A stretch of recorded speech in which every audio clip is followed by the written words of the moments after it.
DJI just retired their entry-level Mini lineup, like the Mini 4K and Mini 3, and replaced them with the brand new Lito series.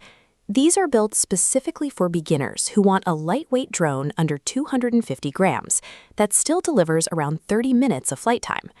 Previously, buying a budget drone meant flying without the automated avoidance sensors that prevent collisions with trees or buildings. That compromise is gone.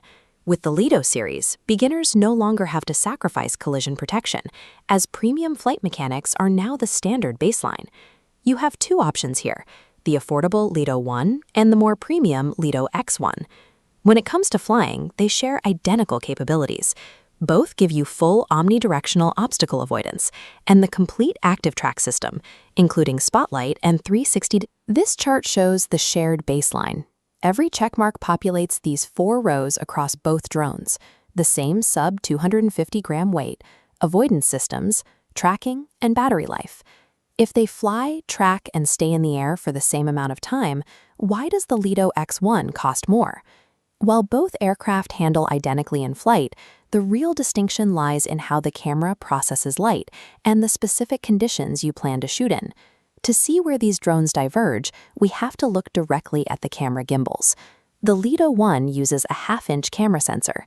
In bright daylight, it captures sharp 4K video that is perfectly exposed and ready to share online without needing any editing. But as the sun goes down, that smaller sensor struggles, introducing grain into the image and losing detail in the shadows. This shows the hardware gap. The X1 uses a 1/1.3-inch sensor, providing a larger footprint to capture light. Because of this extra surface area, the X1 shoots cleanly at night, retaining massive detail in bright highlights and deep shadows. The X1 also includes a 10-bit D-Log-M color profile, recording video in a flat tone to maximize the color data the sensor can hold. The trade-off is that D-Log-M requires you to sit at a computer and learn post-production software to manually bring those colors back to life. The Lito 1 is a point-and-shoot tool for instant sharing, while the Lito X1 provides a professional blank canvas that demands extra post-production effort to produce a final image. Camera performance leads into the second hardware difference: how these drones handle obstacle avoidance after the sun sets. The visual cameras used for obstacle avoidance on the Lito 1 need ambient light. In the dark, they cannot see obstacles in your path. The Lito X1 addresses this with forward-facing LiDAR sensors built into the nose of the aircraft. Instead of relying on visual brightness, LiDAR emits rapid light pulses, measuring exactly how long it takes to bounce back and calculate distance. Because it generates its own pulses, the X1 detects forward obstacles even in pitch-black conditions. However, those LiDAR sensors only face forward. The sides and rear remain as vulnerable as the Lito 1 in low-light environments. LiDAR provides mechanical obstacle awareness for creators who specifically chase sunset or night shots, but it cannot replace a cautious pilot. Beyond camera performance, usability features dictate how quickly you can get into the air. The Lito X1 includes 42 gigabytes of internal storage, whereas the Lito 1 relies entirely on external SD cards. This internal memory serves as a backup for those days when you arrive on location only to realize your SD card is missing or full. Then there's the matter of the controller. The Lito 1 is restricted to the standard RCN3 controller. The X1 offers a pathway to the premium RC2 controller with its built-in screen.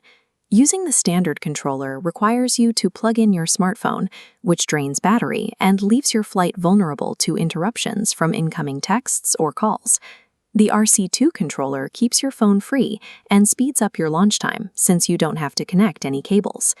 While internal storage and built-in screens don't change flight physics, they significantly reduce the friction of starting a shoot. To decide which drone is right for you, we have to map these trade-offs to your specific goals. Ask yourself, do you plan to color grade footage? Will you frequently shoot at night? If you want a dedicated controller screen, your requirements point directly to the Lito X1. If those features aren't a priority, you're better served by the Lito 1. The Lito 1 fits the casual traveler profile. You get top-tier automated tracking and collision sensors at the lowest price, while accepting standard daytime image quality. The Lito X1 fits the aspiring creator profile. You are paying for a camera that rivals professional models, provided you are willing to do the editing work to maximize it. Neither drone is a better purchase in a vacuum. The right choice relies entirely on matching the hardware to your personal workflow. Regardless of which drone you choose, there are two universal recommendations for any beginner. First, get the Fly More combo. The parallel charging hub and extra batteries provide an hour and a half of total flight time, which is necessary for a full day of filming. Second, buy DJI Care Refresh. It is a crash forgiveness policy that replaces broken aircraft for a small fee. These bundles and insurance policies do increase your initial cash investment. However, investing in extra flight time and accident coverage removes the two biggest hurdles for new pilots: low battery anxiety and the fear of a total